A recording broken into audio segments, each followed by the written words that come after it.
Bienvenue sur DMG TV, les histoires mystiques. Tu es nouveau sur la page, n'oublie pas de t'abonner, de laisser un commentaire, de liker, de partager.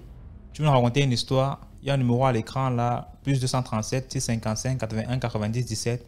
Envoie ton histoire sur WhatsApp, en note vocale, et on va jouer ici sur YouTube. On poste 10 histoires tous les jours sur YouTube, sur cette page-ci, DMG TV.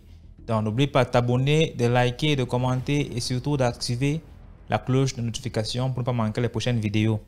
Voilà, on va rapidement commencer aujourd'hui avec les 10 histoires. Écoutez attentivement, on commence avec la première histoire. Bonjour DMG, bonjour à tous. Déjà vous dire de partager massivement parce que ça édifie les gens, ça édifie le monde et surtout ça nous apprend à être méfiants, à regarder un peu de plus près, à être observateur. Donc c'est vraiment ton émission, c'est vraiment une aubaine, donc on ne peut que t'encourager. Alors mon histoire, je l'ai vécue moi-même, au Gabon. Alors il y a un pont qu'on appelle le pont Namba. Le pont Namba, donc j'étais allée déposer un ami à l'aéroport assez tardivement. Et donc, j'étais sur le chemin du retour. Et au niveau de ce pont, il y a eu quelque chose de mystérieux. C'est que devant moi, alors sur ce pont, donc de part et d'autre, il y a de l'eau. Hein. Donc pour les Gabonais, ils savent donc de quel pont je parle. Et ce qui s'est passé, c'est que pendant que je conduisais, j'avais déjà remarqué au départ qu'il y avait peut-être 2 ou 3 voitures qui étaient devant moi, les autres devant moi et d'autres derrière moi. Mais il y avait devant moi, c'est-à-dire sur la route, au milieu de la route, une femme, mais grande. Alors, comment décrire? Peut-être elle avait 2 mètres, peut-être qu'elle avait 3 mètres. En tout cas, comme un poteau. Elle était vraiment géante. Et ce qui est étonnant, c'est que cette dame, elle était habillée de raffia. Le raffia, c'est quelque chose qui est beaucoup utilisé. C'est une matière textile qui est beaucoup utilisée dans une région du Gabon. Et c'est souvent utilisé pour le mariage. Elle était habillée en fait comme une femme, une dame qui se mariait. Voilà, comme une mariée, même mariée à la coutume. Et ce qui est étonnant, c'est que son teint, je ne sais pas comment expliquer. Vous voyez, quand quelqu'un est resté longtemps dans l'eau et qu'on ressort cette personne-là de l'eau, elle avait comme un teint bleuâtre. Vraiment, c'est comme une morte en fait. Voilà, le teint d'une morte, le teint d'une blanche morte. Voilà, donc elle était bleue. Et c'est pas bon, c'est ce que je voulais vous raconter, que vraiment ces choses-là existent. Ces choses-là existent et c'est vraiment très imprudent. C'est très dangereux de se retrouver à des heures tardives dehors parce que c'est là où tous ces esprits-là, toutes ces entités-là sortent. Et ce qui se passe, c'est que j'ai traversé cette femme. J'ai traversé cette entité-là. C'est après que je me rends compte que, oh, mais je viens de voir un fantôme, je viens de voir une sirène. Et ce qui se passe, c'est que aucun des véhicules que je suivais n'esquivait cette entité-là. Et à un moment donné, je me suis demandé, mais est-ce que c'était là pour moi? Mais je pense que non. Parce que je pense que si cette entité-là avait été là pour moi, j'aurais certainement fait l'accident où je me serais retrouvée dans l'eau, dans le décor. Donc, je pense que certainement, elle devait attendre quelqu'un à ce moment précis. Voilà. Et il y avait sur son visage quelque chose de... un petit sourire narquois. Vraiment, c'était bizarre. Donc, je voulais vraiment vous faire partager ça. Et puis aussi, peut-être que parmi les Gabonais, il y en a qui ont déjà eu cette expérience-là, justement, au niveau du pont Namba. Et on sait que le pont Namba, pendant une période, c'était vraiment un pont accidentogène. Il y avait beaucoup d'accidents entre des gens, toute une famille entière qui tombait de ce pont-là. Donc, voilà, c'était mon histoire et puis je reviendrai peut-être pour d'autres histoires. Merci. Merci beaucoup pour l'histoire. On passe à la deuxième histoire. Allô, DMG, bonjour. L'histoire que je viens te raconter aujourd'hui, vraiment, c'est pas moi qui l'ai vécue. Mais je tenais quand même à raconter cette histoire. Parce que moi, je ne croyais pas trop aux histoires des gens qui disent que non, quelqu'un est mort, on l'a revu. Donc, il y a un bijoutier qui était dans notre quartier. C'est une histoire qui se passe au Gabon. Un bijoutier béninois qui est dans notre quartier. Un matin, il décède. Il décède, il a fait une crise, on n'a pas compris. Il a fait une crise et quand le temps d'arriver à l'hôpital, il était déjà parti. Donc, ils l'ont enterré, ils ont envoyé son corps au pays pour l'enterrer. 2 ans après, on est à la maison devant sa boutique parce que sa boutique se trouvait à son lieu d'habitation. Donc, on est devant sa boutique, la boutique qui est maintenant occupée par sa femme. C'est sa femme qui occupe maintenant l'espace totalement parce que c'était une boutique qu'il avait divisée en 2. Donc, il avait un espace qu'il occupait et l'autre, c'était pour sa femme. Maintenant, c'est la femme qui occupe tout l'espace. Donc, 2 mamans viennent vers nous le matin aux environs de 10 heures. Nous, on était, comme c'est une cour commune, on était net assis sous les marches d'escalier de sa boutique. Donc, les 2 mamans arrivent. Bonjour, bonjour. On vient voir le bijoutier. Ah, vous venez voir le bijoutier. Mais le bijoutier est décédé, ça fait déjà 2 ans. 2 ans comment? Ou bien on se trompe d'endroit. La dame précise le nom du bijoutier que non, c'est lui qui m'a fait les bijoux. La maman montre encore même les bijoux en question. Et on reconnaît souvent son travail parce que c'était un bijoutier vraiment, quand il te fait un travail, tu es très content. On regarde la qualité, on dit oui, c'est vrai, ça c'est son œuvre. La maman dit non, mais il y a de cela 2 semaines, je l'ai rencontré à tel endroit et il m'a dit d'amener les bijoux au quartier où il travaille. Il est toujours là d'apporter. Il dit à la maman non, il est mort, ça fait déjà 2 ans. La maman n'a même pas eu le temps de beaucoup parler, elle a seulement soulevé son sachet avec sa soeur. Elles sont parties. On a dit que mais attendez, elles ont dit non, c'est bon. J'ai jamais vraiment cru à ces histoires de oh, quelqu'un est mort, après on l'a revu. Et ce bijoutier-là, bizarrement, le jour de son décès, il y a eu peut-être 2 ou 3 personnes qui ont dit qu'ils l'ont vu à tel endroit, et ils ont décrit la tenue dans laquelle il est mort, la tenue qu'il portait le jour où il est mort. Parce que ce jour-là, il a fait un malaise vraiment, et il y avait du monde autour de lui. Donc le temps qu'on le transporte à l'hôpital, il était déjà parti. Et je te dis, DMG, les gens ont décrit textuellement la tenue que non, on l'a vu à tel endroit avec telle tenue à telle heure. Et quand on demande à sa fille, le matin, est-ce qu'il est sorti? Non, la fille dit non. Le matin, quand il s'est levé, il s'est lavé et aussitôt il est venu à son atelier. Donc c'est une histoire vraiment qui m'a fait comprendre que dans la vie là, c'est pas parce que tu n'as pas encore vu quelque chose que si on te dit que ça existe, il faut douter. Crois quand même, parce que la vie, rien n'est absolu. Rien n'est absolu. Donc c'était juste ma petite participation. Merci. Merci. On passe à la 3e histoire. Bonjour DMG. Je te salue, je salue toute ta communauté. Et je voulais dire que j'apprécie le travail que tu fais et je suis tes histoires.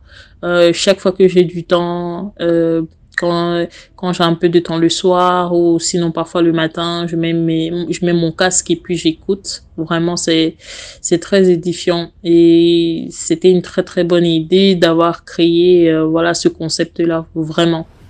Et je pense que ça va aider beaucoup de personnes parce que moi, en tout cas, ça m'ouvre les yeux parce que je vis en France et il faut dire qu'à chaque fois qu'on vient en Afrique, voilà, il y a plein de choses qu'on ignore ou bien qu'on ne fait pas attention ou bien il y a plein de petits signaux qu'on ne voit pas forcément. Maintenant, voilà, je suis beaucoup plus éveillée, quoi.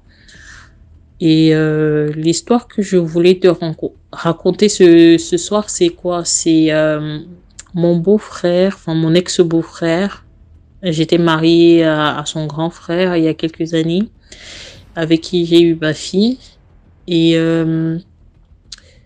mon ex-beau-frère voulait tellement aller en Europe, puisque mon ex-mari là était venu en Europe très tôt. Son petit frère qui le suivait est venu en Espagne aussi très tôt. Donc du coup, il avait un frère en France, un frère en Espagne. Il fallait que lui aussi voyage, quoi. Et du coup, il était le seul garçon chez eux. Il restait seulement avec ses deux sœurs. Donc il voulait à tout prix partir, surtout pour jouer au foot. C'était un peu son rêve. Et un jour, on a fait les papiers et tout. Il a passé son il avait un, comment on appelle ça, je sais pas si on dit concours, une compétition de foot là. Et il y a un club qui a bien voulu le prendre et tout. Donc on a fait ses papiers. Il devait voyager comme dans 2 jours comme ça. Et il est décédé 2 jours avant en fait. Il est parti un matin, disant à sa mère, oh je vais jouer au foot avec des amis du quartier. Et puis avec ses amis du quartier en question, il n'avait pas, en fait, en sortant de la maison, il n'avait pas de problème de santé en tant que tel. Il ne s'était pas plaint ni de balles de tête, ni de maux de ventre, rien du tout. Il est parti comme ça, en fait. Comme il part d'habitude, il revient. Sauf que ce jour-là, il n'est pas revenu.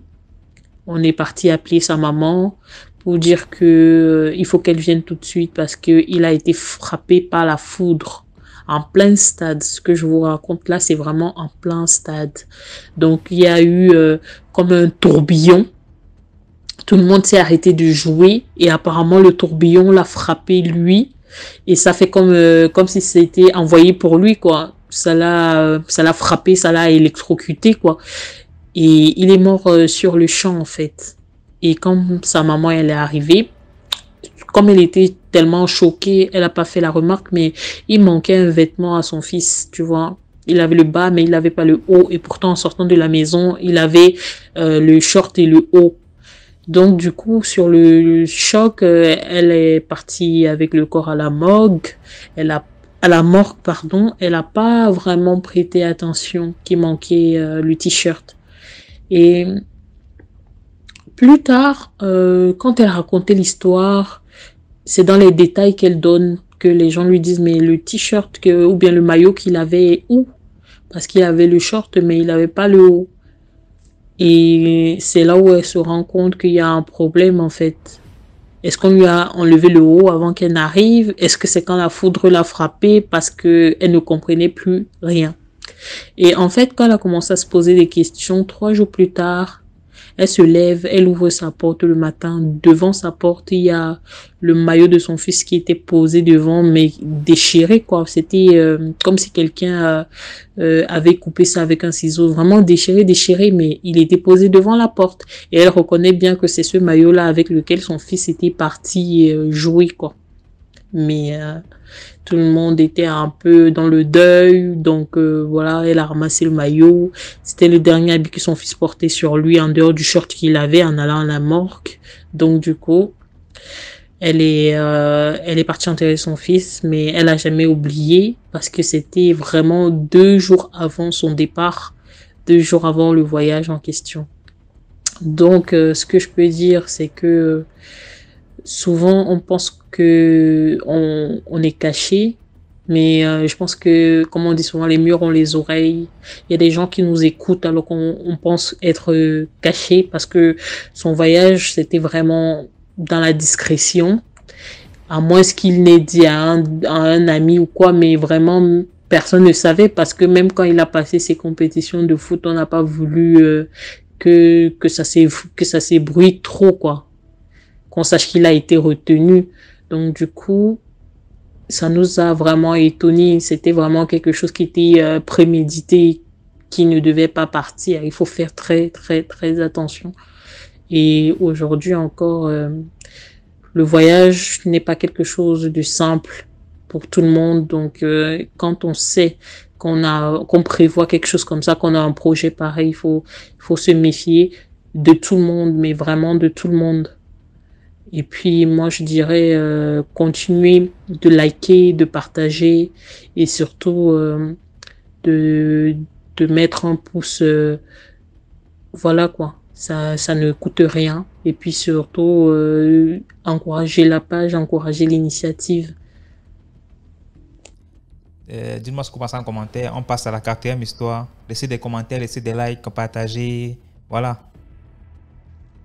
Salut DMG TV, toute la communauté de DMG. Aimez, likez, partagez les vidéos et surtout abonnez-vous. Bon, moi je suis guinéenne et je vis aux États-Unis. Et mon frère DMG, merci de m'avoir donné cette opportunité de raconter mon petite histoire. J'ai une toute petite histoire à vous raconter qui nous est arrivée, ma maman et moi, quand ma maman était en grossesse de moi. Et ça s'est passé dans une de nos régions en Guinée. Et ma maman, elle était à 8 mois de grossesse de moi. Et puis, vous savez comment ça se passe en Afrique. Et bon, je ne peux pas même dire en Afrique, avec les femmes en grossesse, elles ont tout le temps tendance à une préférence de nourriture la plupart du temps. Et puis, ma mère, elle avait l'habitude de faire le fonio. Ceux qui sont de l'Ouest, surtout de la Guinée, le Sénégal et ou même le Mali, eux connaissent de quoi je parle. Le fonio, c'est des graines, petites graines, sorte de couscous, mais plus petit que le couscous encore. Et ça se prépare en plusieurs sortes de mets que tu peux consommer. Eh bien alors, ma mère, les matins, elle avait l'habitude de faire ce petit plat. Elle mettait du beurre de vache dessus. La fraîche, comment on appelle? Je m'excuse du terme. Le français me manque maintenant. Le frais, le beurre de vache frais qu'elle mettait dessus et puis elle mangeait avec. Ah bon, maintenant, je crois, un matin, il y a eu une vieille qui est venue chez nous là-bas, à la maison. Et elle a trouvé ma maman en train de manger ce plat. Et puis, elle a, comment on appelle, elle a demandé à ma maman si ma maman peut lui donner un peu. Et ma maman lui a servi. Et comme ma maman venait juste de commencer à consommer, elle lui a servi séparément et elle s'est assise. La vieille s'est assise, elle a mangé. Ça, c'était le premier jour. Donc, ça continuait comme ça. Et comme ma maman, c'était une habitude chez elle, tous les matins, elle en préparait. Elle préparait ça tous les matins. Il faut que ça soit chaud. Et c'est comme ça, elle aimait ça. Bon, comment on appelle, elle faisait ça tous les matins. Et tous les matins, que vous savez, tous les matins, la vieille là se pointait. Là, juste au moment où ma maman était sur le point de commencer à manger. Et puis, elle l'en demandait. à maman. Et maman lui donnait. Maintenant, je crois que ça continuait comme ça pendant plus d'une semaine. Et dites-vous que elle venait tous les matins. Et puis, un beau matin, elle est venue, elle a trouvé que ma maman avait fini de manger. Et puis, elle s'est assise. Elle regarde la mère. Elle dit à ma maman, ton plat que tu as l'habitude de me donner tous les matins là, est-ce que je peux avoir encore aujourd'hui? Maman dit non, mais c'est fini. J'ai fini de manger, c'est fini. Elle dit en tout cas qu'elle part pas. Il faut que ma maman lui en donne. Que c'est sûr qu'elle en a gardé dans la maison. Il faut qu'elle lui en donne. Maman dit mais je n'en ai plus. J'ai fini de manger. Désolée. Ok. Et ça n'a pas découragé la vieille. Elle s'est assise et puis voilà. Bon, moi, j'ai des grands frères, des demi-grands frères du côté de papa, paix à son âme, et qui étaient là, qui suivaient la scène. Donc, ça les a énervés parce qu'ils voyaient l'histoire qui se passait, qui se déroulait tous les matins entre la même vieille-là et ma maman. Et puis, ils laissaient tomber. Mais ce jour-là, comme... pas quoi, ils étaient pas contents, mes frères, mes grands frères, ils étaient pas contents. Et puis, ils ont commencé à respecter et puis à dire à la vieille de sortir de la concession. Et l'ont chassé, ils ont pris même des bois et ils ont crié sur la vieille et puis elle s'est en allée par la force, disons. Et maintenant, le même jour, dans les bandes selon ma maman, dans les bandes de 16h, 17h comme ça, et il était question qu'elle parte à une cérémonie. Donc, elle est allée se faire belle, comme d'habitude en allant dans les cérémonies. Et là, elle devrait passer chercher une de ses copines à côté qui vivait juste à côté de notre maison aussi, pas loin de là. Et maintenant, en allant là-bas, il fallait qu'elle traverse un petit sentier pour aller chez sa soi-disant copine. En allant, juste au niveau du petit sentier là, c'est comme si quelque chose ou bien quelqu'un lui dit « Regarde en bas », et comme on appelle sur le sol, là où tu as mis le pied, et voilà qu'elle se rend compte que elle est venue en contact avec un serpent. Et dites-vous que chez nous, je ne connais pas pour les autres pays, mais chez nous en Guinée, certainement les Guinéennes ou les Guinéens qui vont écouter, comme on appelle cette histoire, le diront. Dans nos coutumes, le serpent je ne sais pas comment dire ça, quand le serpent voit les femmes en grossesse, ils sont anéantis. Ils sont anéantis. Et c'est ça. Tout le monde connaît ça chez nous. Ça fait partie de nos coutumes et mœurs ou quoi que ça soit. Bon, dès que ma maman s'est rendue compte qu'elle est venue en rencontre d'un serpent, le temps de reculer, le serpent l'a mordu. Et quand le serpent l'a mordu, et le temps d'aller soulever son pied, le serpent avait disparu, elle dit. Mais, comment on appelle, elle a eu la chance, juste le petit sentier là était juste à côté de la grande route principale. Et ça a trouvé qu'au même moment où cela se passait, il y avait le gouverneur de cette région qui passait avec son chauffeur.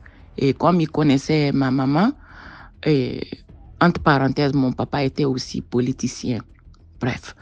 Donc, dans les temps. Donc, ils connaissaient ma maman. Donc, ils ont reconnu ma mère en passant. Et à peine qu'ils ont reconnu ma maman est tombée. Ma maman n'a pas suivi que eux ils étaient là, mais eux ils ont aperçu ma maman en train de tomber dans le sentier là. C'est en ce moment qu'ils ont couru. Le gouverneur là et son chauffeur, ils sont venus au secours de maman. Et ils lui ont fait, comment on appelle, un garrot sur le pied. Et heureusement qu'on n'était pas loin de l'hôpital. Et ils l'ont amené à l'hôpital. Donc, on lui a fait les petits soins qu'il fallait. Heureusement que le venin n'était pas trop monté.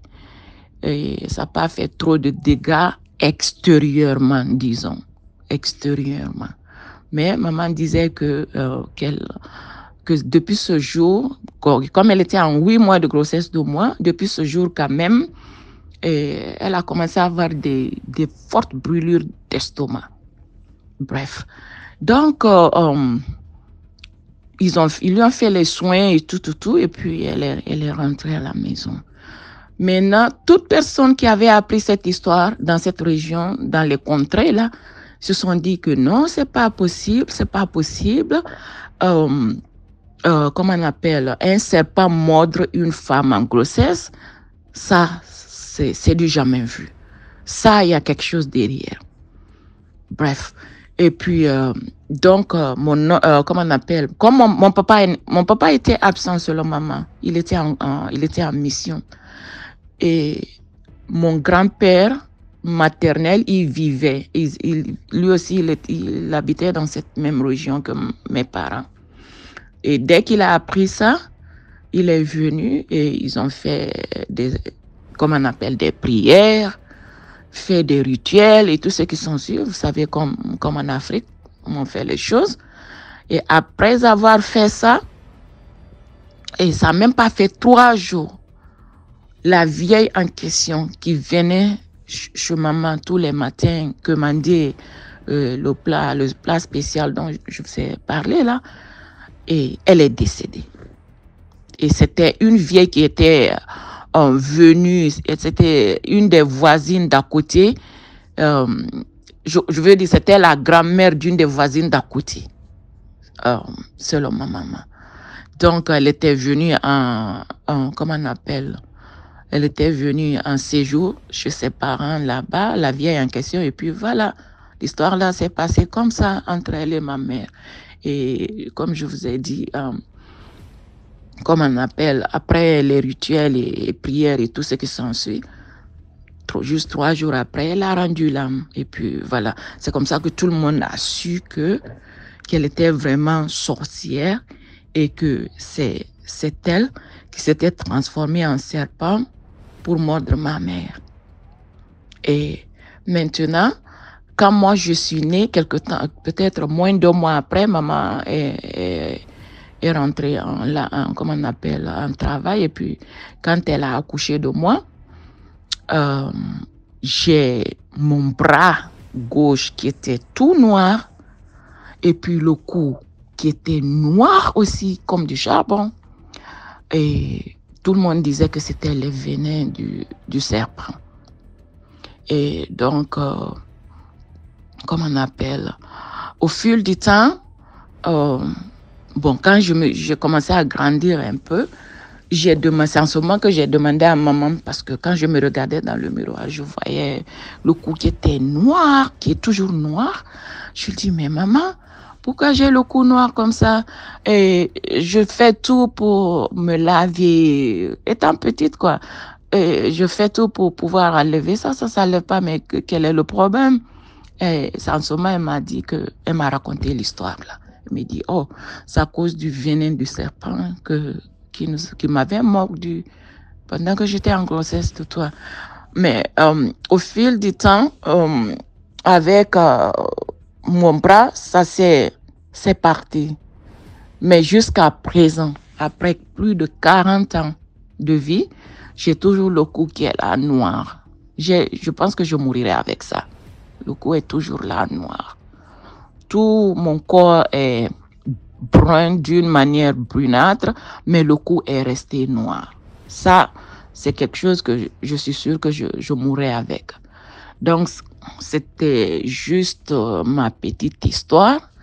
C'est juste pour vous dire qu'il y a des moments que, en faisant la charité à d'autres, en tendant la main à d'autres, on a tendance aussi à se faire du mal. Parce que là, je me dis, si peut-être le tout premier jour que ma maman ne lui avait pas habitué à cette vieille-là de lui donner le plat, là, que rien de tout cela ne serait arrivé. Juste mon point de vue.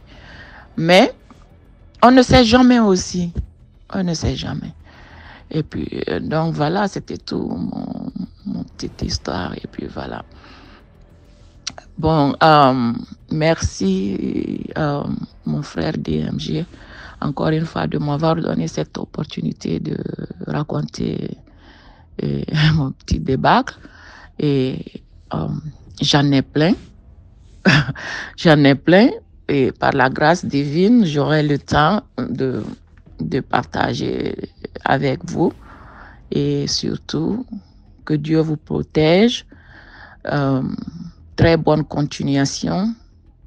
Et tout le monde, s'il vous plaît, likez, partagez et surtout abonnez-vous.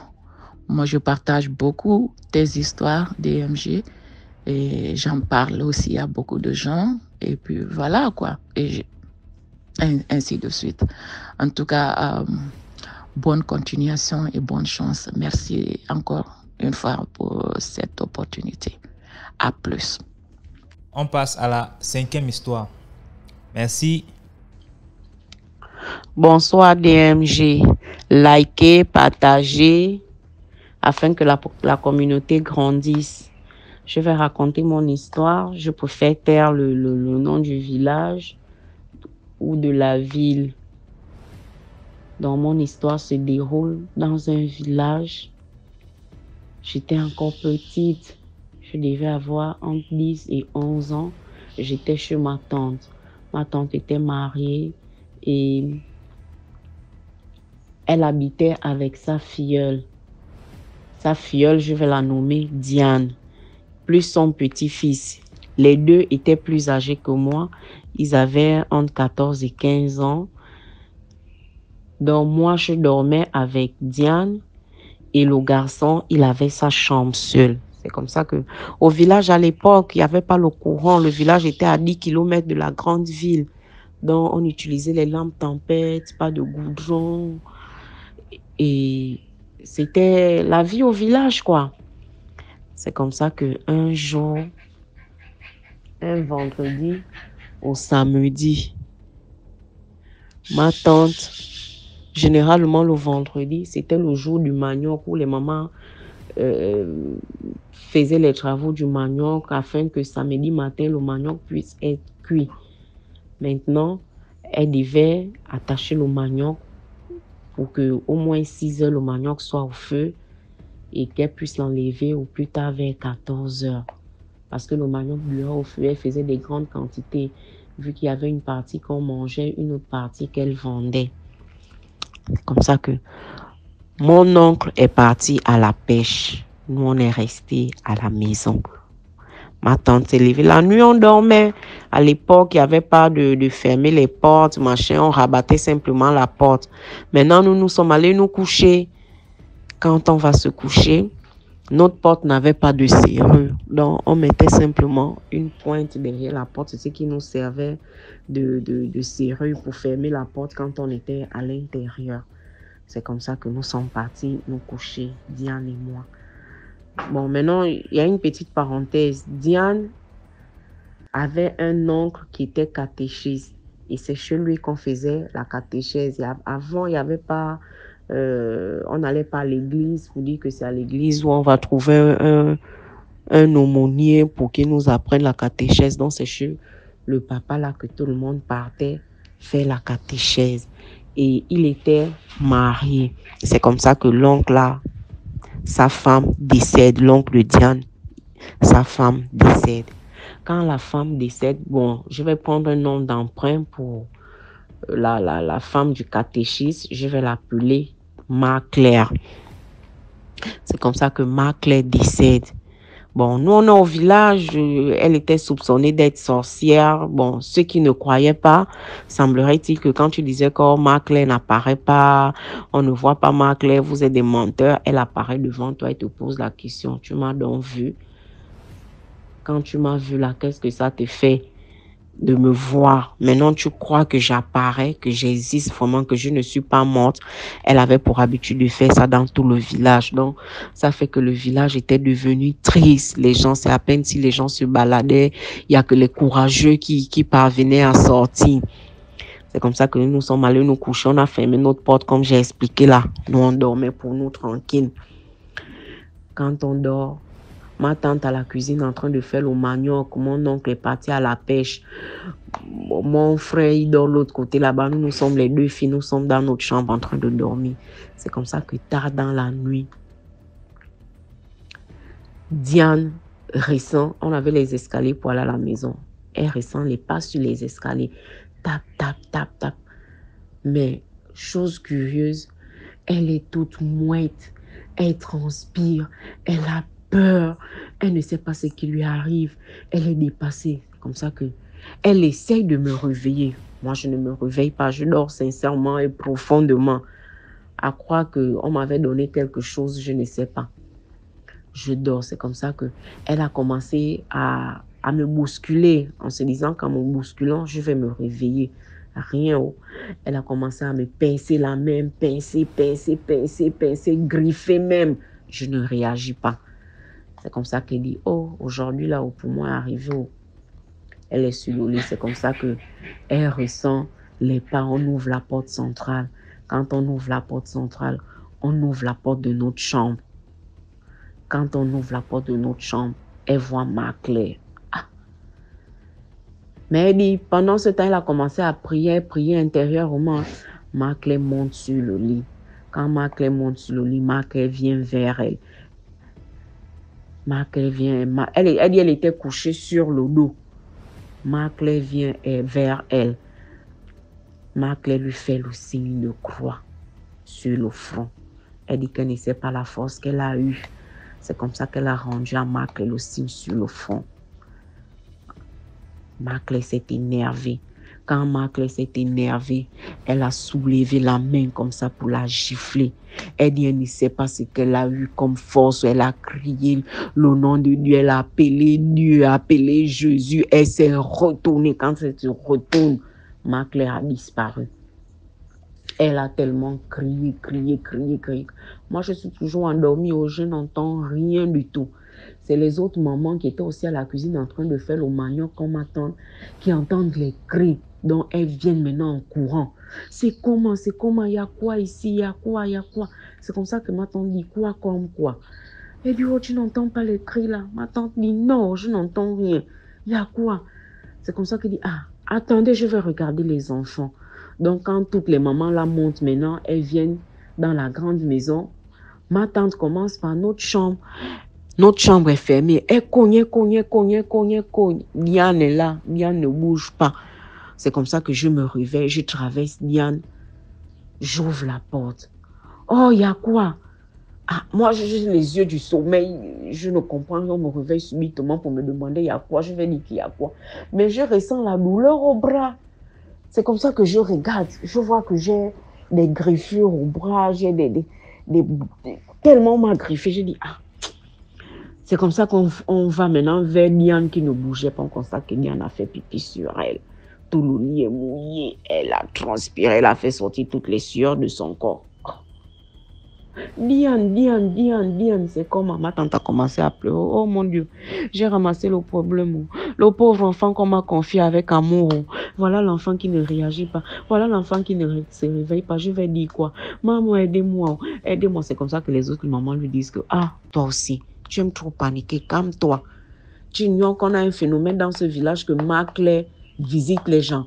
Et que Marclay, c'est la femme de son oncle. Calme-toi. C'est comme ça qu'on soulève Diane, on amène Diane au salon. Les mamans là sont parties, on la déshabille. Les mamans là sont parties derrière la maison, cueillir les feuilles, cueillir tout. On a mis dans la bassine. D'autres ont fait, une espèce de collier Le collier, on a mis dans tous les orifices de Diane, les yeux, les narines, les oreilles, partout, partout, partout, partout, là où vous pouvez imaginer que c'est ouvert partout, partout, on a mis sur Diane. Diane réagit toujours parce que c'est comme ça qu'on l'a lavé. Lavé, lavé, lavé, lavé, lavé. On l'a soulevé, on a changé les draps, tout. On a tourné le matelas, vu qu'elle avait fait pipi, on a mis un plastique, on a refait le lit. On allait déposer Diane dans la chambre. Même dans la chambre, ils avaient versé des trucs, versé des choses. C'était peut-être pour chasser le fantôme de Marc-Claire. C'est comme ça qu'on a reposé Diane sur le lit. Moi, est-ce que j'ai encore dormi? J'ai dit à ma tante que moi, je ne reste pas ici. Oh. Même le manioc que la pauvre femme faisait à la cuisine, elle n'a plus fait le manioc. Elle s'est assise là à observer Diane. Donc, on est resté là. C'est comme ça que jusqu'à 8h, 8h30, les autres mamans, elles avaient posé leur manioc au feu. Elles sont donc venues aider ma tante, vu que ma tante ne pouvait plus continuer le manioc. Elles sont venues aider ma tante à attacher le manioc et mettre la marmite au feu. Mais avant de commencer ce travail-là, elle vient prendre les nouvelles de Diane. Oh, l'enfant, c'est comment? Ma tante dit, elle dort toujours. C'est comme ça qu'une autre est venue avec une autre feuille. Elle a tapé sur Diane. Quand elle tape sur Diane, Diane sort d'un profond sommeil. C'est quoi, c'est quoi? C'est comme ça qu'on fait asseoir Diane. On lui demande, c'est quoi? Il y a eu quoi la nuit? Pourquoi tu as crié? Elle dit, oh, non, moi je pensais que je dormais avec quelqu'un. Mais celle-là, je l'ai pincée, j'ai fait des choses. Elle ne s'est pas réveillée. C'est Marc-Claire qui est venue me voir la nuit. Marc-Claire, oh, tu avais un problème avec elle. Oh non. Ah, mais c'est comment? Ça fait plus de 4 ans que toi tu habites ici. Comment Marc-Claire va venir te visiter? Mais qu'est-ce qui s'est passé au juste? Explique. C'est ça qu'elle dit, oh non, j'ai dormi, j'ai entendu. Elle a expliqué tout ça là. J'ai fait le signe de croix. C'est comme ça que une maman a dit, tu as bien fait. Tu as bien fait. Elle dit, je priais intérieurement. On dit, tu as bien fait. C'est comme ça qu'elle, on l'avait maintenant emmenée chez un ganga là-bas. Il semblerait qu'elle avait la tête ouverte. Hein. On allait bloquer là-bas pour qu'elle ne puisse plus voir ni les fantômes, ni les mauvais esprits, que personne ne vienne plus la tenter. L'histoire de Marc-Claire ne s'arrête pas là. Marc-Claire a sémé la pagaille dans tout le village. Au point où on allait voir, les sages sont allés voir le curé qui était à 10 km de la ville pour lui dire que, ah, nous là-bas au village, c'est grave, on ne dort plus, voilà. Le curé dit d'accord. Le curé est venu un dimanche. Quand le curé vient un dimanche, on a d'abord fait la messe.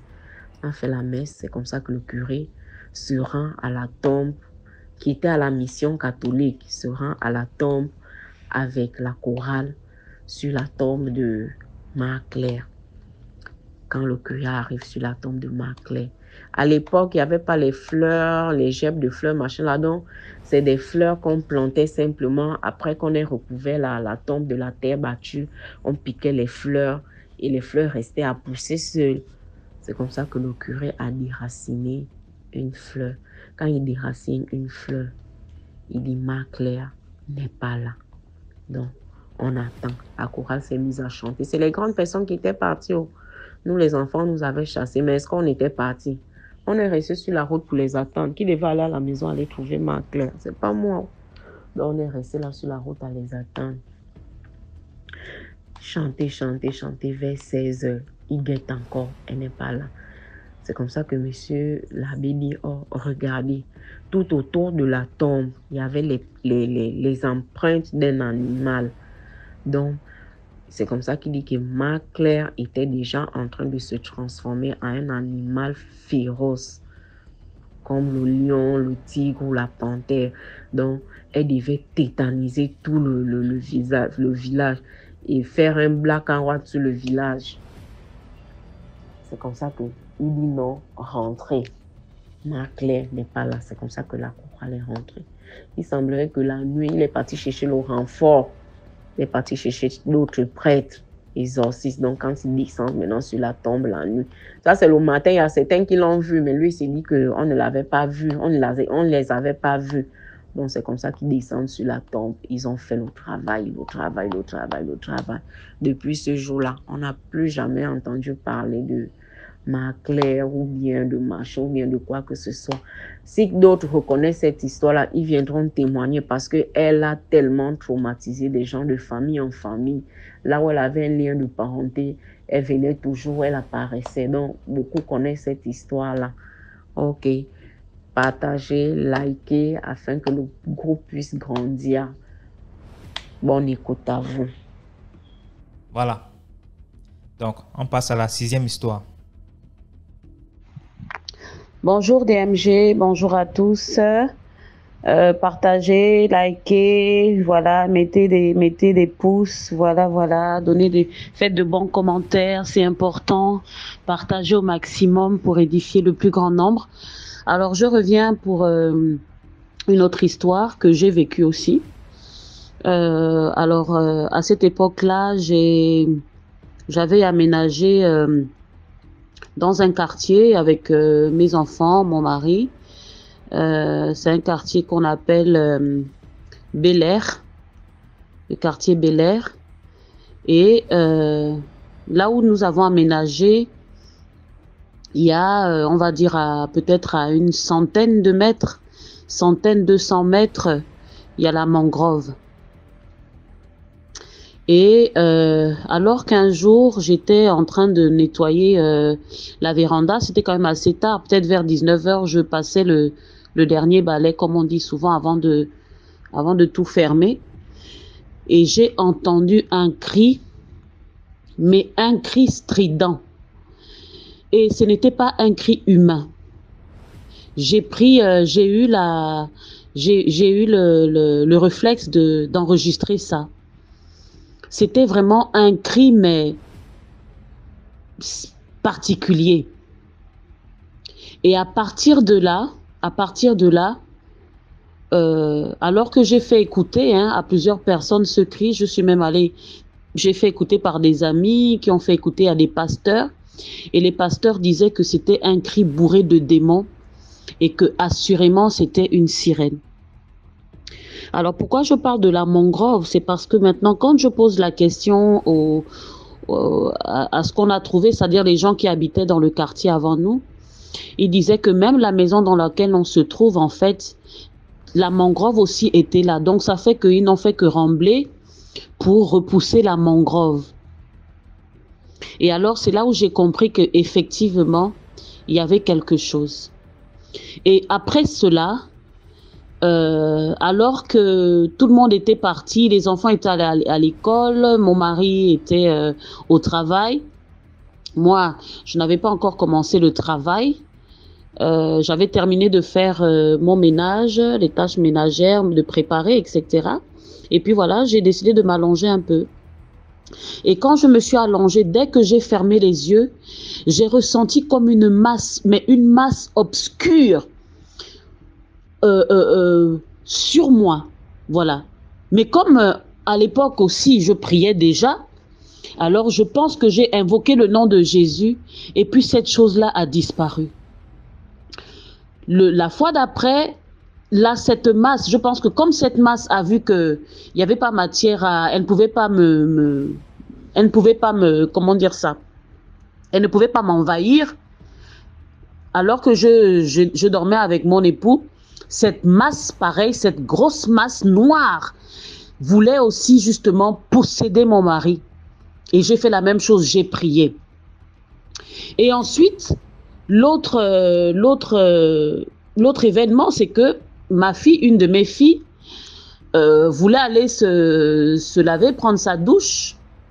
Et elle était terrifiée, elle a crié, elle a poussé un cri d'effroi. Et lorsqu'elle décrit, elle dit qu'elle a vu donc au fond de la douche une grosse masse noire avec des gros yeux globuleux, mais vraiment d'une blancheur. Et le reste du corps, mais vraiment noir, vraiment sombre, vraiment ténébreux. Et j'ai compris que c'était cette chose-là, depuis que j'avais enregistré le fameux cri. Et puis, dans mon rêve, voilà, j'ai dormi. Dans mon rêve, en fait, je vois Alors, dans mon rêve, j'avais apparemment organisé une petite fête. J'avais organisé une petite fête et j'ai vu en fait comme une femme qui était en train de... En fait, elle ne me regardait pas de face, mais elle longeait le mur. Parce que je vous dis, je suis quelqu'un, je prie énormément. Elle longeait en fait le mur et me regardait en fait du coin de l'œil.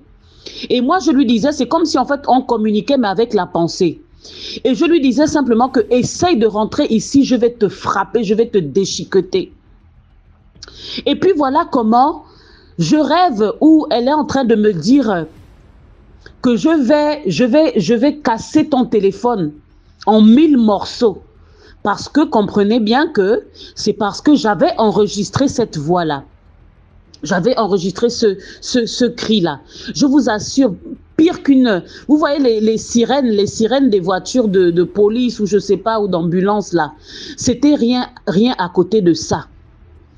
Et effectivement, et c'est ce qui s'est passé la fois d'après, mon téléphone, mes bien-aimés, s'est cassé en 1000 morceaux. L'écran s'est cassé en 1000 morceaux. Et après, je la voyais où elle longeait en fait ma maison. Je la voyais parfois, elle avait une tête de chien avec un long corps de sirène. Ou encore, ce qui se passait, c'est que quand je me trouvais dans ma cuisine, je ressentais toujours cette grosse masse derrière. Et après, mon époux et moi, nous avons décidé de partir de cet endroit-là parce que c'est un endroit diabolique et les gens racontaient qu'effectivement, il y avait des apparitions de sirènes et tout ça. Voilà, c'était ça. Donc vraiment, soyez méfiants, restez surtout dans la prière parce que la prière vraiment écarte ces choses-là. Quand vous êtes sujet à ce genre de choses, la prière, c'est le meilleur moyen. Et parce que quand on prie, en fait, inconsciemment, on enregistre le nom de Jésus. Et c'est le nom de Jésus qui sauve, qui délivre. Voilà, on passe à la 7e histoire. Merci de laisser des commentaires, de liker, de partager. Bonjour DMG. Je te remercie déjà pour le badge. Merci. Et je vous remercie aussi pour votre chaîne. C'est vraiment une chaîne qui m'a beaucoup ouvert les yeux. Et j'ai beaucoup compris certaines choses dans la vie. Alors, je vais vous raconter une histoire qui m'a été racontée par ma grand-mère. Un couple vivait dans un village et le couple avait pour habitude d'aller au champ. Donc, un jour, le mari est parti seul au champ. Mais pour aller au champ, il marchait sur une route, mais de part et d'autre, il y avait deux grands champs de cacao. Alors un jour, l'homme a laissé la femme à la maison, il est parti seul et en route, il a ramassé une pièce, ne sachant pas que cette pièce allait l'entraîner dans des mauvaises choses. Lorsqu'il ramasse la pièce, en rentrant à la maison, il commence à faire des fièvres. Sa femme lui demande que c'est comment, qu'est-ce qui se passe. Le mari dit il ne sait pas qu'est-ce qui s'est passé. Il a ramassé une pièce en chemin quand il rentrait du champ. Alors, ça a insisté. Le mari est décédé. Ah, la femme a pleuré, elle a pleuré. Elle ne savait pas pourquoi son mari est décédé. Elle ne connaissait pas la cause de la mort de son mari. Alors le temps a passé et elle a continué à aller au champ. Un jour, elle partait au champ, puisque je disais tantôt que lorsque il s'est rendu au champ, il empruntait une route qui avait de part et d'autre des champs de cacao, des grands champs de cacao. Donc lorsqu'elle est partie, après le décès de son mari, elle est partie, en marchant, elle constate un homme qui est en train de travailler dans le champ de cacao. Mais elle a reconnu le visage, elle se disait qu'elle hallucinait. Elle a fait comme si de rien n'était. Le deuxième jour, elle a vu la même chose. Elle a dit, qu'est-ce qui ne va pas? Qu'est-ce qui se passe?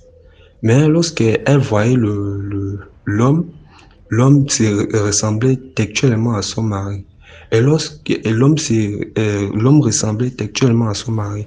Mais c'était du genre, lorsque elle le voit, le gars s'est téléporté. Je sais pas comment je peux dire ça. Donc il s'est téléporté. Il le voit là. À une minute à l'autre, il est déjà à l'autre côté. Il s'est téléporté un peu. C'était du genre, il n'était pas sur place. Il s'est téléporté. Et lorsqu'elle appelle le nom de son mari, il disparaît. Après, elle a dit non, ça c'est louche. Elle est partie chez un grand maître spirituel, un grand praticien, aller savoir qu'est-ce qui n'allait pas, et elle voulait aussi connaître la cause de la mort de son mari. Son mari lui a dit, moi je peux pas te dire, mais je vais te dire quelque chose, et cette chose-là, tu vas la mettre en pratique. Comme ça, ton mari lui-même va te dire pourquoi il est mort, qu'est-ce qui lui a tué. Alors, le maître praticien lui a dit, ton mari, il est mort, mais son esprit ne repose pas. Son esprit a été pris et il travaille dans un grand champ de cacao. Qu'est-ce que tu vas faire? Puisque le mari rentrait souvent le soir, manger la nourriture, il avait souvent une place sur laquelle il s'asseyait. Sa femme, le maître spirituel lui a dit, tu vas aller à la maison, tu vas fabriquer un lit en cœur de bambou. Et ce lit en cœur de bambou, tu vas le mettre à la place où il a souvent l'habitude de s'asseoir. Et lorsqu'il va s'asseoir, il sera condamné, il ne pourra plus bouger. Et comme ça, il pourra te dire pourquoi est-ce qu'il est mort. Donc, la femme est partie. Elle a fini de faire manger, et la place sur laquelle le mari avait pour habitude de s'asseoir lorsqu'il vient manger, elle constatait que quelqu'un venait souvent manger la nourriture. Elle a fini de préparer, la déposer, et elle a fabriqué le lit, elle a mis ça à la place. Et lorsque le gars vient en téléportation, il s'assoit, il commence à manger. Maintenant, lorsqu'il veut se lever pour partir, c'est là où il est condamné. Il n'avait plus à se déplacer. Et la femme, lorsqu'elle voit son mari, tout en larmes, les larmes commencent à couler. Elle pose la question à son mari, mais qu'est-ce qui ne va pas? Tu es mort, qu'est-ce qui s'est passé? Et le mari lui dit, non, je suis mort, mais mon esprit a été pris. Je ne repose pas, je ne suis pas en paix. Mon esprit travaille dans les grands champs de cacao. C'est pour cela que je suis souvent en téléportation. Je me téléporte, tu le vois là, une minute à l'autre, il est de l'autre côté, ainsi de suite.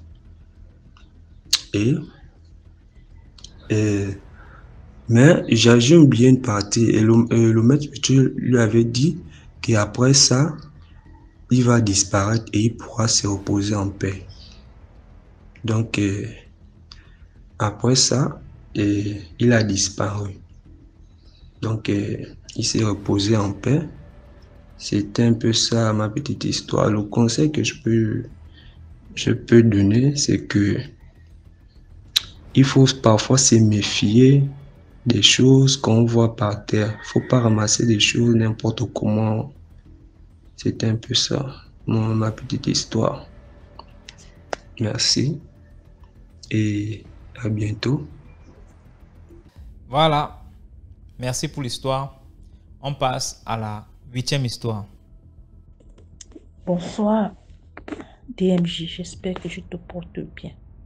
Une fois de plus, je tiens à te féliciter et t'encourager pour tout ce que tu fais pour pouvoir ouvrir les yeux aux gens, quoi.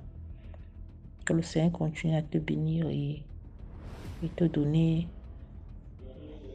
la sagesse. Bon, je raconte cette histoire aujourd'hui pour sensibiliser les femmes en général avec les amitiés et tout consort. Voilà, à l'âge de 20 ans, je fais mon premier enfant. Je fais un garçon, un enfant de près de 5 kilos. 5 kilos, il avait 4 kilos 820 grammes. Joli garçon, je fais mon garçon, il naît normalement. L'enfant commence, dès la naissance, l'enfant avait un bon poids, il a continué à avoir son poids. Donc c'était le genre d'enfant vraiment gros, comme on dit souvent, les bébés bien nourris, comme on dit souvent là.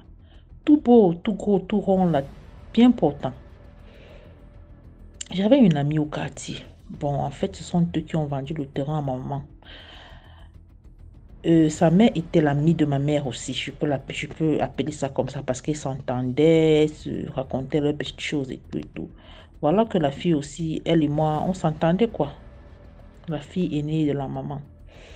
Elle et moi, on s'entendait. C'était une grande soeur quoi. En fait, c'était ma grande soeur de vraiment loin. Quand l'enfant a eu, je pense, 4 ou 5 mois, elle vient me dire un jour comment, est-ce que tu sais que l'enfant si n'est pas en santé? Je lui demande comment ça, elle me dit que non. Chez nous, quand on voit l'enfant très gros comme ça, c'est que c'est l'eau. Il est malade et il faut soigner l'enfant si. Je lui demande que soigner alors comment? On l'amène parce qu'à chaque fois que moi je l'amène à l'hôpital pour faire la vaccination, on ne m'a jamais dit que l'enfant est malade. Au contraire, on m'encourage, on me dit vraiment que je garde bien l'enfant. Elle me dit que non. Est-ce qu'ils connaissent la tradition à l'hôpital?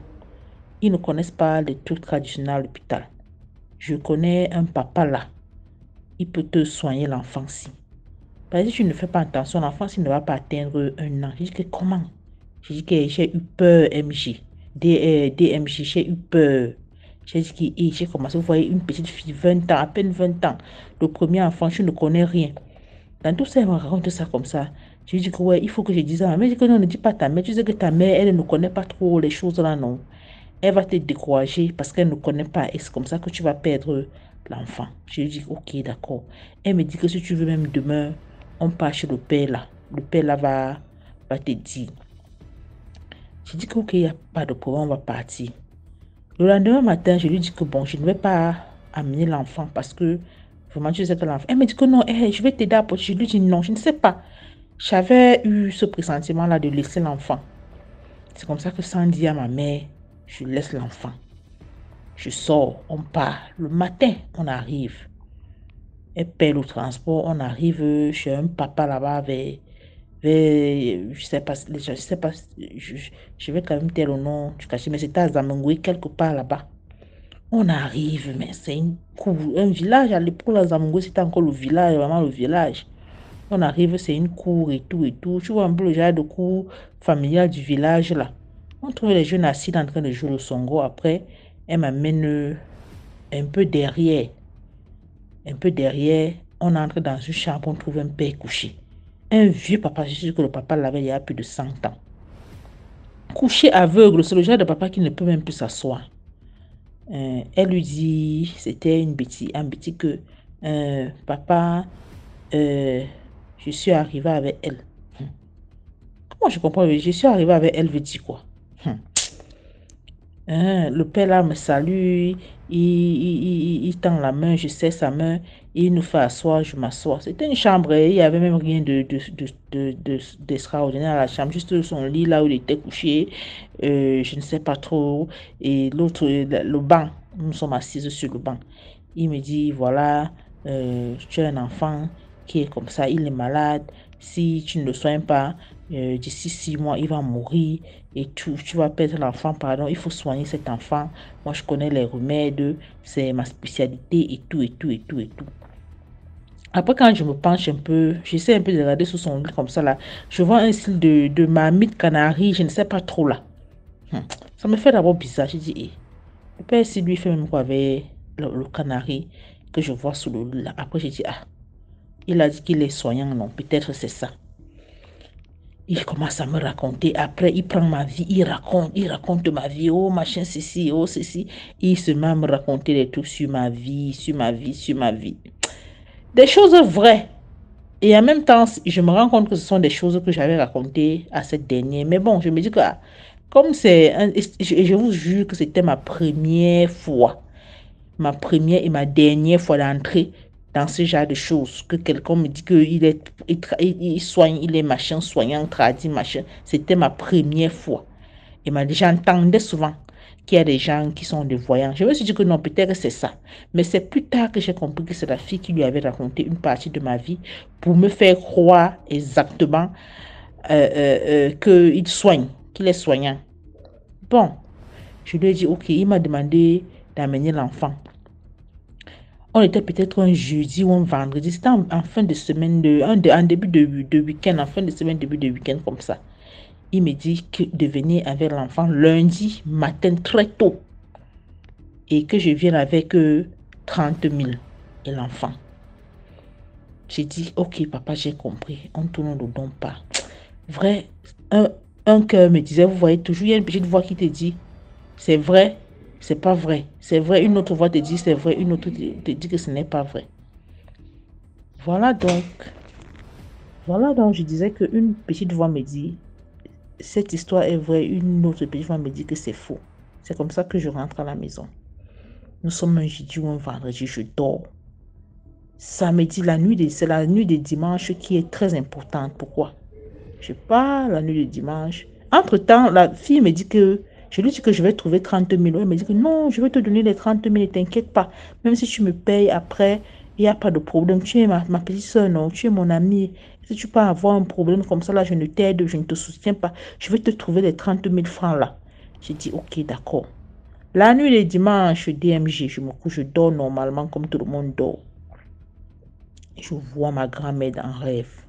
Et s'il te plaît, je n'ai pas connu ma grand-mère. Ma grand-mère est décédée, ma propre maman avait 4 ans.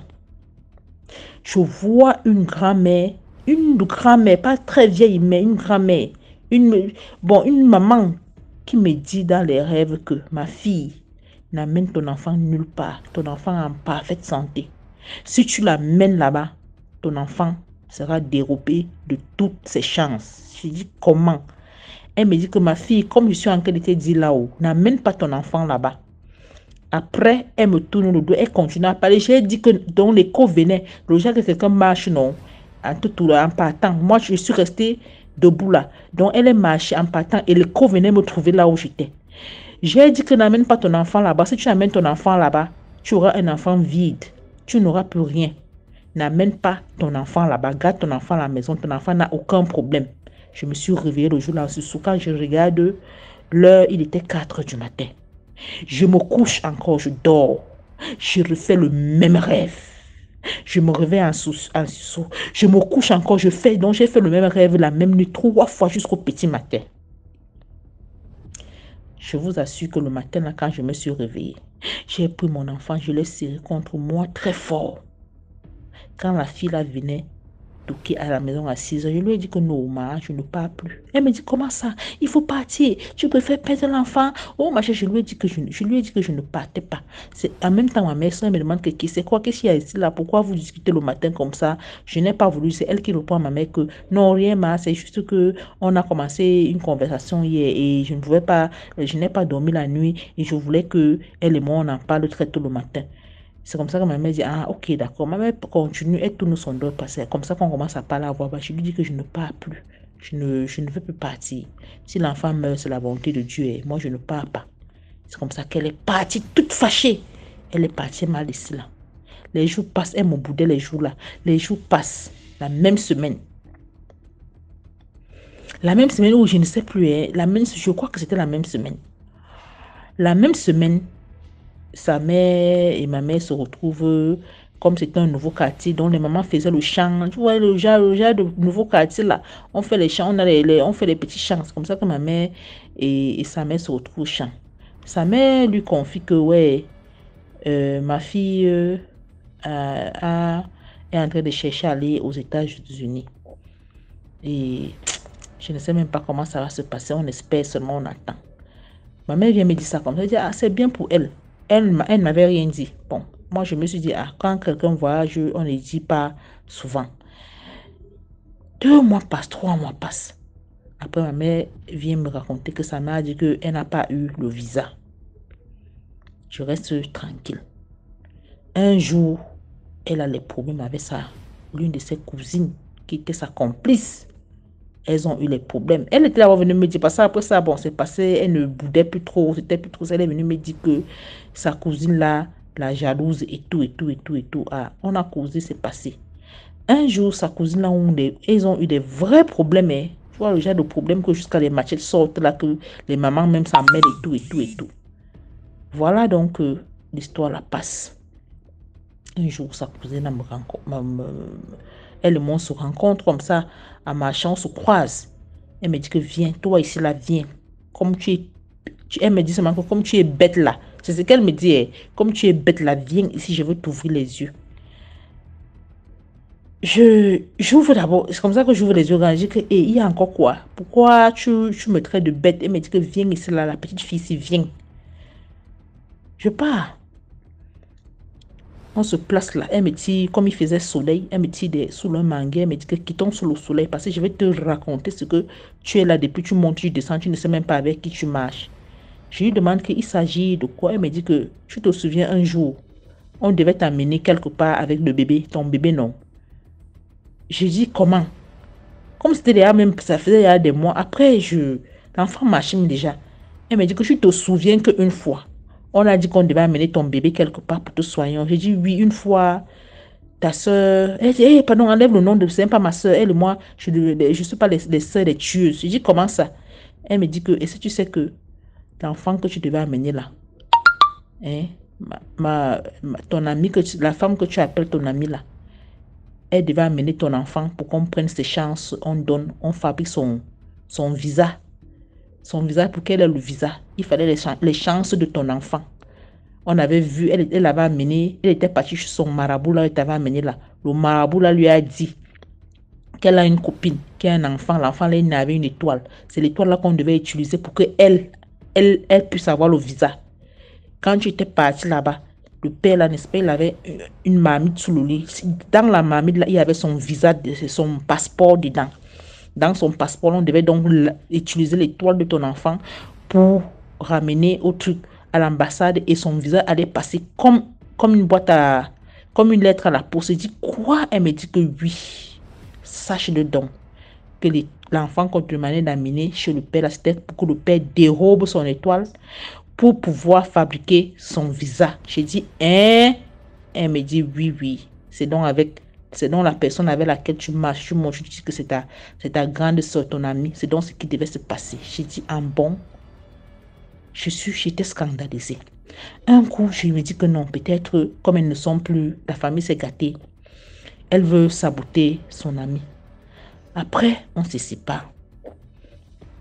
Je m'avais donc la rencontrer. Maintenant, je lui demande, dis-moi un peu, la fois où tu devais m'amener, monsieur, on devait amener l'enfant. Il s'agissait même de quoi? Elle me dit, ah, c'est passé, non, tu avais refusé, non. Je dis que, mais voilà mon enfant qui est toujours en vie. Elle me dit, ah, tu sais quand est-ce que l'enfant va mourir? Je dis que non, il faut que tu me dises la vérité. Parce que moi, j'aurais appris ci, j'aurais appris ça. Elle me dit que qui t'a raconté les conneries comme ça?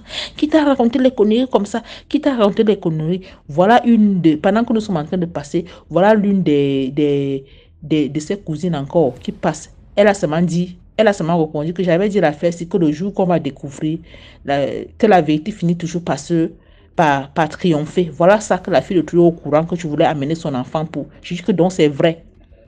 C'est comme ça que elle et moi, on s'est gâtés. Je suis allée voir sa mère. J'ai dit à sa mère. Quand j'ai dit à sa mère, même sa mère, apparemment, sa mère n'était pas au courant. Sa mère est seulement venue voir ma mère. Elle a dit à ma mère que, pardon, ce que sa fille fait ne doit pas influencer leur amitié. Sa fille marche tellement chez les marabouts, elle lui a dit que de ne plus partir chez les marabouts. Elle ne fait qu'aller chez les marabouts. Si ça arrive jusqu'au niveau qu'elle veut déjà amener les enfants des gens, vraiment, elle n'est pas d'accord. Parce qu'elle est venue voir ma mère, croyant que j'avais dit à ma mère, alors que je n'avais pas dit à ma mère. C'est là où elle raconte dans l'histoire à ma mère. Ma mère lui demande qu'il s'agit de quoi. Ma mère, elle raconte à ma mère. Ma mère a posé les mains sur ta tête que quoi. Donc, je suis à la maison ici, avec une enfant. On vient lui raconter, on vient lui demander de faire un truc. Elle ne me dit pas, maman. Je pouvais encore dire quoi à ma mère. Donc, c'était seulement pour vous dire que, maman, faites attention aux amis. Les amis qui amènent que allons là-bas, je connais quelqu'un, allons là-bas, je connais quelqu'un, allons là-bas, l'enfance ici, pardon, évitez ça. C'est comme ça qu'on vole les étoiles des gens. C'est comme ça qu'on gâte même les enfants des gens. C'est comme ça, c'est comme ça. Je vais citer quoi et laisser quoi. Faites attention, pardon. Ok, sur ce, bonne soirée et que Dieu vous bénisse. Merci beaucoup pour l'histoire. On passe à la 9e histoire. Bonjour à tous. Je suis Franck depuis Bata, capitale économique de la Guinée équatoriale. Je tenais à vous partager une histoire afin de sensibiliser les parents, les familles africaines et toutes personnes qui sont à l'écoute de cette note vocale. Bien, l'histoire dont je vais vous raconter ici, c'est une histoire que personnellement j'ai vécue. Et cela il y a des années dans mon enfance. Donc, cette histoire dont je vous raconte s'est déroulée précisément au Gabon, à Libreville, lorsque j'étais encore, parce que maintenant je suis en Guinée équatoriale. Et c'était la période à laquelle ma maman venait d'accoucher ma dernière petite sœur. Et lorsque ma maman était d'abord enceinte, il y a des phénomènes, des choses qu'on a commencé à voir à la maison. Ces choses étaient telles que, quelques mois avant la naissance de l'enfant, à savoir 4 à 6 mois avant la naissance de l'enfant, il y a ma grande sœur qui est venue. Lorsqu'elle est arrivée, il y a eu des phénomènes bizarres, étranges qui ont commencé à se passer dans la maison. De telle sorte que chaque soir dans la nuit, les ampoules s'égrillaient de tel point que toute la maison se retrouvait dans l'obscurité. Et à chaque fin du mois, lorsque ma mère sortait pour aller faire des achats, des courses pour la maison, c'est-à-dire faire le marché, comme chez nous on faisait les achats une seule fois par mois, donc lorsque ma mère sortait pour aller faire des achats, au retour, lorsqu'elle venait, le congélateur se gâtait, le frigo se gâtait, la télévision, un appareil électrodomestique. Donc, il y avait toujours quelque chose qui se gâtait à la maison. Et cela était incompréhensible. On ne comprenait pas pourquoi. Et donc, quand elle venait du marché avec les achats qu'elle sortait faire, les choses se gâtaient. Pourquoi? Parce que le congélateur était en panne, le frigo en panne. Donc, on ne pouvait pas conserver la nourriture. Tout se gâtait. Il n'y avait aucune explication par rapport à cela. Mais, vous savez, comme nous sommes des Africains, et que lorsqu'on sait que ta soeur va accoucher, ta belle-soeur va accoucher, qu'est-ce que tu fais? Eh bien, tu te déplaces pour aller la soutenir, de telle sorte que lorsqu'elle va accoucher, vous lui ferez le massage. Donc, 4 mois avant la naissance, ma grande soeur est la première à venir à la maison, et lorsqu'elle est arrivée, tous ces phénomènes dont j'ai décrit antérieurement ont commencé à se produire.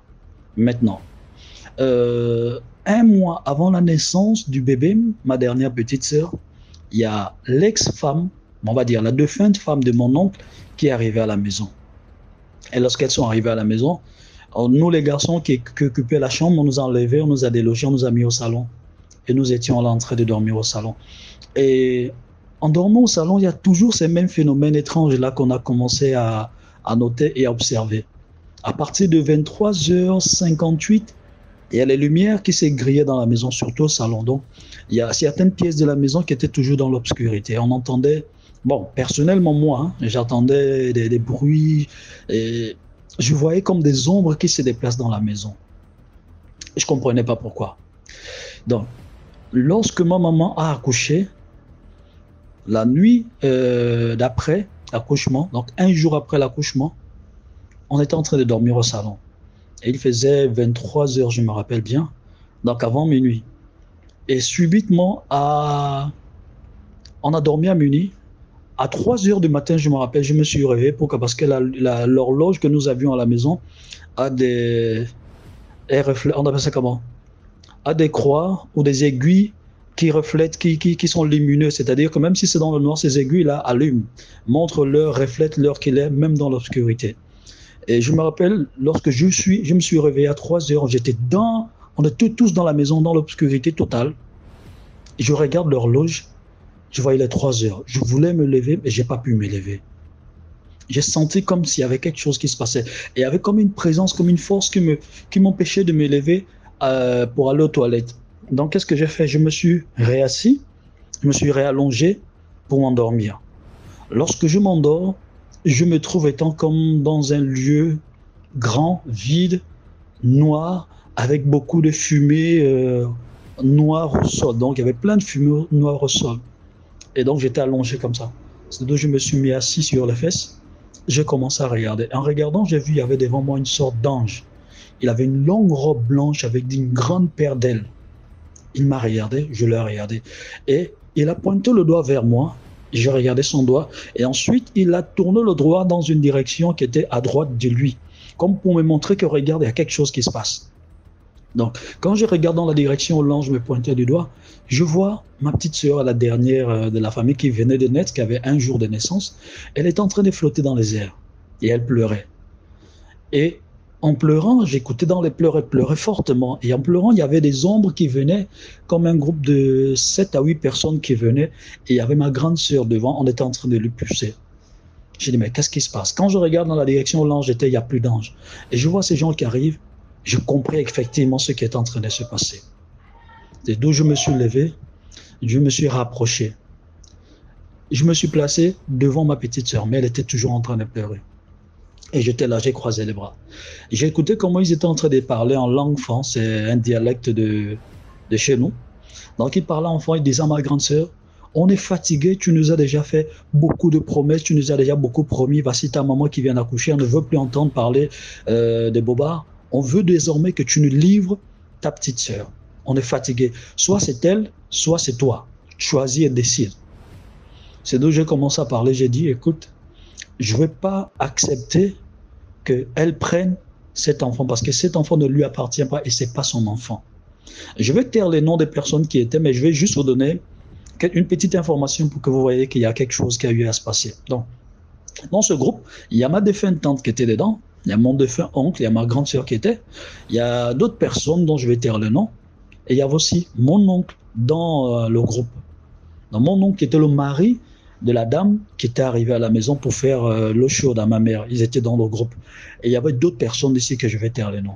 Donc, ils ont commencé à parler, disant à ma grande sœur, il est temps que tu prennes l'enfant, tu nous le donnes parce qu'on est fatigué, ta maman vient d'accoucher, on ne veut plus entendre parler de ça parce que tu nous as fait une promesse et le temps est venu pour que tu puisses accomplir ta promesse, tu puisses la tenir. Et j'ai dit non, cet enfant n'a rien à y voir avec la promesse qu'elle vous a faite. Si elle veut tenir sa promesse, elle n'a qu'à coucher son enfant à elle-même, elle n'a qu'à prendre où elle veut, mais pas cet enfant parce que cet enfant ne lui appartient pas. Et donc, quand on parlait ainsi, on était en train de discuter, il y avait un monsieur au fond, il était nerveux. Et j'ai senti comme si ce monsieur, c'était lui le chef du groupe. Donc, il a dit, vous parlez, vous discutez même. J'ai donné l'ordre, j'ai dit à la fille d'aller les prendre. Donc, il dit à ma grande sœur, j'ai dit, va prendre l'enfant. Donc, quand il envoie, il pousse ma grande sœur pour aller prendre l'enfant. C'est d'où j'ai pris le bras droit, je lui ai donné une gifle sur le revers de la main. Quand je lui ai donné la gifle, il y a d'autres qui sont venus sur moi, se sont jetés, elles m'ont tapé aux côtes et je suis tombé. Parce qu'ils voulaient attraper l'enfant, donc j'ai poussé. Ils se sont acharnés, ils sont tombés sur moi. Ils ont commencé à me donner des coups de pied et tout ça. Et pendant qu'ils me donnaient des coups de pied, je me cachais le visage. Et ce monsieur qui était arrogant, parce que je sentais lui comme une force, il était puissant. Et il est venu, voulait me taper un coup de pied. En voulant me donner le coup de pied, j'ai attrapé ses pieds et avec force, j'ai tourné le pied. J'ai senti comme depuis la cheville, le genou, les hanches, j'ai senti comment ça s'est cassé, donc tout s'est brisé et le monsieur est tombé par terre. Lorsqu'il est tombé, je me suis relevé et en me relevant, ils ont commencé à parler d'autres langues, ils ont commencé à dire les trucs et aussitôt, la lumière est revenue, boum, et je me suis relevé, je me suis mis assis sur le lit. Quand j'ai regardé, il faisait déjà 3h40, 3h45 lorsque la lumière est revenue dans ce mur. À 6h du matin, je devais me lever pour aller au salon. Mon papa se lève. Il me dit, lève-toi. J'ai dit non, je ne peux pas me lever, je me sens mal. J'avais déjà la fièvre. Et tout juste au côté, il m'avait tapé sur l'épaule, je commençais à avoir mal. Je dis non. Il m'a dit ok, lève-toi, va dans la chambre. Je me suis mis dans la chambre où il dormait. Et en arrivant là-bas, je commençais à avoir mal. La ménagère est venue, elle est en train de faire le ménage. Elle m'a demandé de me lever sur le lit. J'ai dit je ne peux pas me lever parce que je me sens mal. Il y a ma maman qui est venue. C'est d'ailleurs commencé à poser la question, mais qu'est-ce qu'il y a? Tu veux pas aller à l'école? Tout le reste, je lui ai dit non. Elle est ressortie. Et subitement, j'ai vu, il y a ma grande sœur avec la femme de mon oncle qui était en train de tourner, comme elle voulait s'approcher de moi, comme pour me dire de ne pas parler de ce dont j'avais vu. Et tout ce qui s'était passé dans la lumière est venu. J'ai dit, mais attends, effectivement, voilà ce que j'ai vu. Et ma grande sœur voulait approcher avec l'autre, mais elles ont vu l'expression de mon visage parce qu'il y avait la colère et tout, parce que je savais ce pourquoi elles étaient venues. Donc, j'ai appelé la ménagère, je lui ai demandé de faire appel à ma mère. Et lorsque ma mère est venue, j'ai commencé à lui relater l'histoire. Elle m'a dit effectivement, hier, vers 3 heures du matin, l'enfant pleurait. Je suis sorti de la chambre pour arriver au salon et dans d'autres chambres, j'ai trouvé toute la maison dans l'obscurité. Je pensais que c'est vous qui avez mis la maison dans l'obscurité. Et je ne savais pas quoi faire. Mais comme c'était comme ça, je suis rentré dans la chambre et l'enfant n'a pas cessé de pleurer. J'étais en train de l'expliquer qu'écoute, voici ce que j'ai vu. Je t'assure que telle personne était, et il y a telle personne qui est ton oncle, lui aussi il était. En fait, je ne connaissais même pas la personne. Vu que j'étais jamais allé au village, je ne connaissais pas ces personnes, au fond, je le comprenais, mais je ne savais pas quoi dire exactement. Donc, lorsque j'étais en train de l'expliquer la chose, et je lui disais qu'écoute, dans ce groupe, à part ton frère et tout le reste des autres personnes que j'ai vues, il y a un monsieur dans lequel j'ai brisé la jambe, j'ai brisé les hanches, c'est pas sûr que ce monsieur-là puisse marcher. Pendant que j'étais en train de l'expliquer la chose, le téléphone sonne et ses parents du village l'appellent lui disant que ton oncle tel est allé en brousse et en allant en brousse pour aller travailler faire les champs, il y a un arbre qui est tombé sur sa hanche et son pied s'est cassé, il est mort. C'est comme ça qu'elle a cru à la véracité de ce que j'étais en train de lui dire. Donc, par cette histoire, je veux attirer l'attention à nos frères et à nos sœurs. Que dans nos familles, nous sommes des Africains, il y a des choses et des réalités qui sont là. Lorsque tu viens d'accoucher, fais attention à qui vient te rendre visite.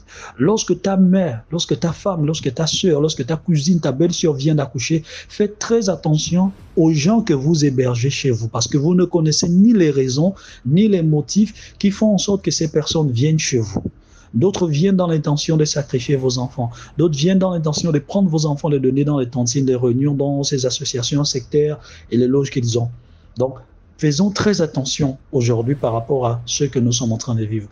Donc, entre autres, c'est l'histoire que je voulais partager avec vous afin de sensibiliser et de tirer votre attention sur ce phénomène que personnellement j'ai vécu. Merci à vous. Salutations. Thank you. Là, on passe à la 10e histoire. Bonjour DMG, bonjour à toute ta communauté qui te suit. Je vais vous raconter ma petite histoire. Je devais avoir 9 ou 10 ans.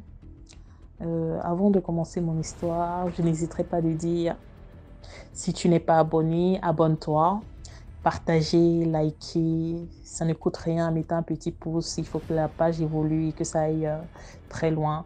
Donc, je commence mon histoire qui s'est passée dans la ville de Douala. Quand j'avais 8 ou 9 ans, ou 9 ou 10 ans, je ne sais plus trop, mes parents avaient 2 cuisines. Ils ont toujours les 2 cuisines. Une cuisine moderne où il y avait le gaz, la gazinière, tout ce que vous savez là. Et une cuisine qu'on appelle, chez nous on appelait la cuisine de feu de bois. C'était un petit peu la cuisine où on va faire du maïs grillé, des prunes. Le samedi et le dimanche, ma mère avait pour habitude de faire les beignets maïs ou les beignets farine, quoi. Et puis souvent, c'était une cuisine qui servait en semaine à faire des repas comme le couscous, tout ce qui est salissant, le coq, les trucs un peu, voilà, où vous voyez que vraiment la cuisine est dans un état pas possible. On faisait tout ça là-bas. Et ma mère avait pour habitude de faire aussi les fumées. Elle aimait beaucoup fumer les poissons, les viandes, le poulet. Il lui arrivait de faire le fumé pour mettre au congélateur ou encore de faire le fumé lorsqu'il y avait des gens qui voyagent. Donc, nous, ça ne nous dérangeait pas parce que vu qu'on mangeait ça aussi, donc on avait pour habitude de surveiller le feu, quoi. Donc, quand elle va assaisonner les choses, elle va partir se reposer, elle va partir se coucher. Nous, on reste derrière, nous les enfants, on regarde. Donc c'était soit mes cousins et mes cousines, parce qu'on était nombreux à la maison, soit moi ou mes frères. Celui qui ne dort pas tôt, qui regarde un peu la télé, ou bien qui va se lever pour aller faire pipi, profiter pour regarder, quoi. Donc du coup, moi, ce jour-là, je ne dormais pas. Je pense que j'avais une insomnie. Donc j'ai regardé la télé jusqu'à peu près 2h, 3h du matin. Donc du coup, je me suis rappelé qu'il y avait ce poisson-là qui était au feu derrière et qu'il fallait que j'aille jeter un coup d'œil, même si je voulais continuer ma télé. Donc du coup, je suis partie. Et ce jour-là, tout le monde dormait à la maison. Je me rappelle que je n'ai vu personne sur mon chemin. Je marchais toute seule dans la nuit vers la cuisine.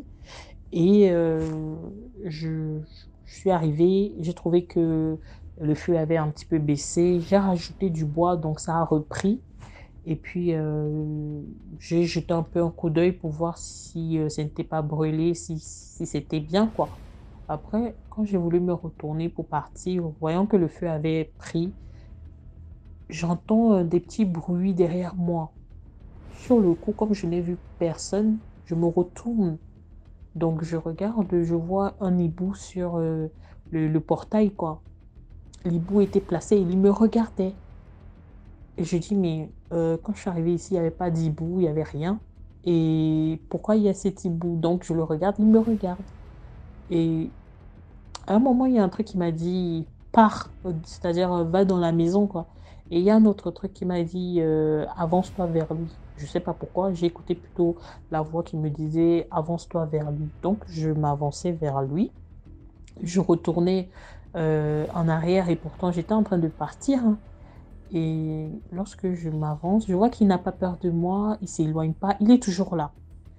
Et il n'a pas bougé. Donc, c'était un peu bizarre parce qu'on se regardait, mais je ne bougeais pas, je ne partais pas. Et après un moment, il y a le gardien qui s'est levé. Je ne sais pas là où il était, et puis il venait vers la cuisine de bois, quoi. Il m'a trouvé figé sur place en train de regarder. Et puis, en fait, l'hibou, quand il a vu que le gardien venait, bah, il est parti. Moi, je me suis retrouvée là seule, comme si je regardais dans le ciel, et pourtant, je ne regardais pas dans le ciel. Au départ, il y avait quelque chose. Donc, du coup, quand le gardien il est venu, je n'ai pas parlé. Je suis seulement rentrée. Je suis partie et je suis rentrée dans la maison. Quand je suis arrivée dans la maison, il n'y avait toujours personne. Mes parents dormaient, donc je n'ai pas pu raconter à quelqu'un ce que j'avais vu. Le lendemain matin, j'ai essayé d'en parler avec une de mes cousines.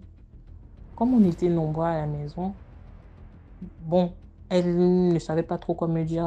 Elle a préféré qu'on est tous réunis là pour raconter, pour voir la réaction des gens, quoi.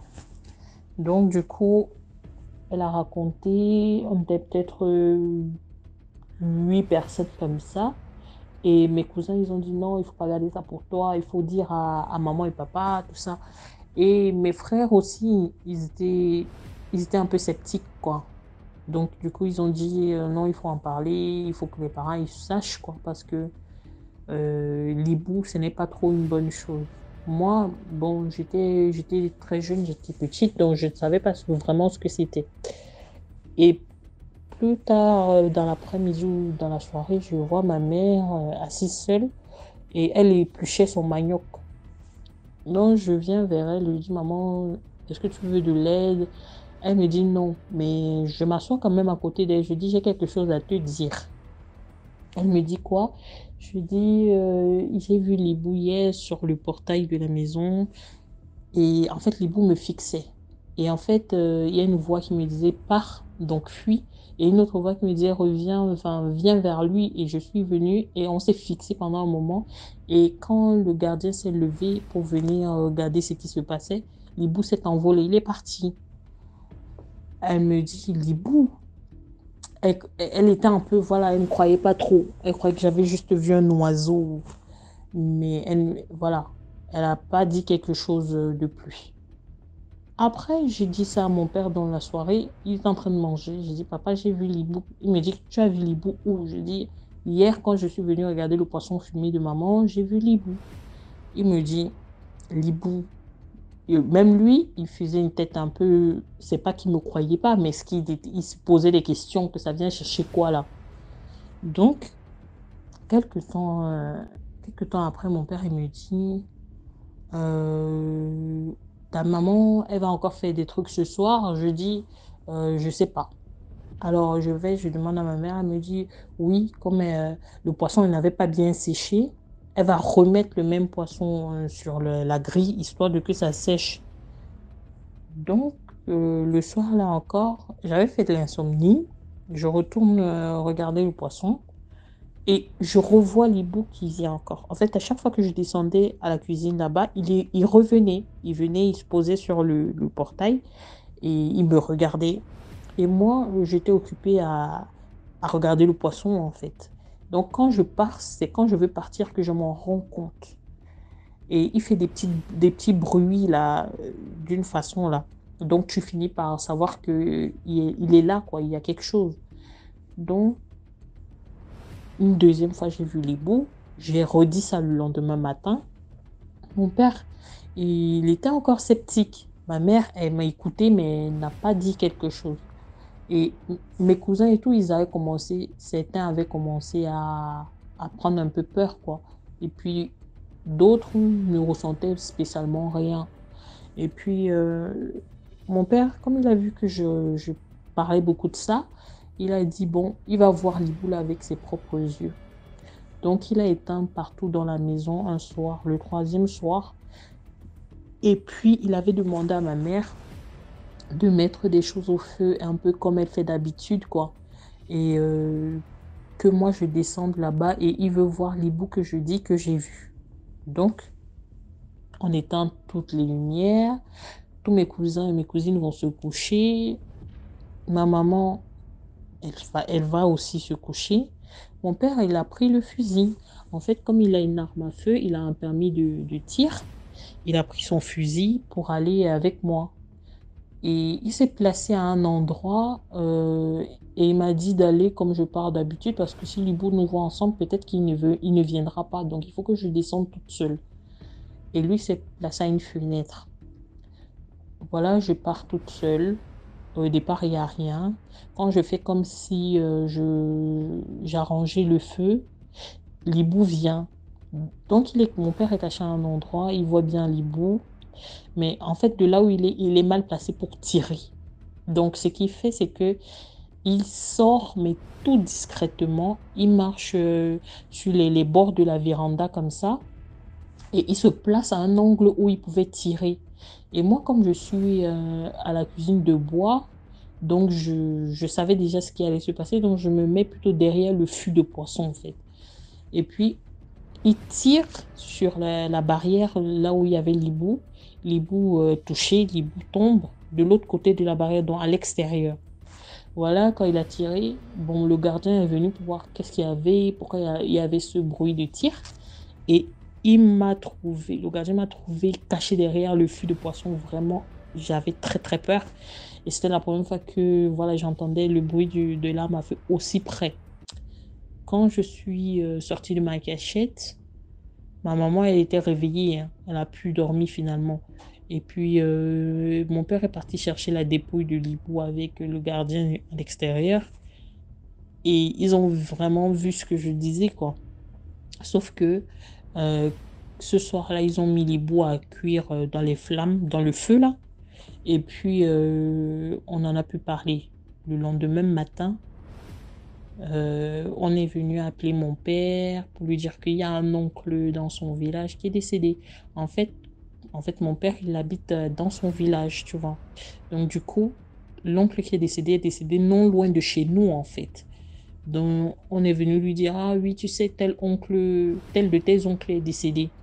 Et lui, il n'a pas fait le rapprochement entre l'hibou sur lequel il avait tiré et son oncle en question.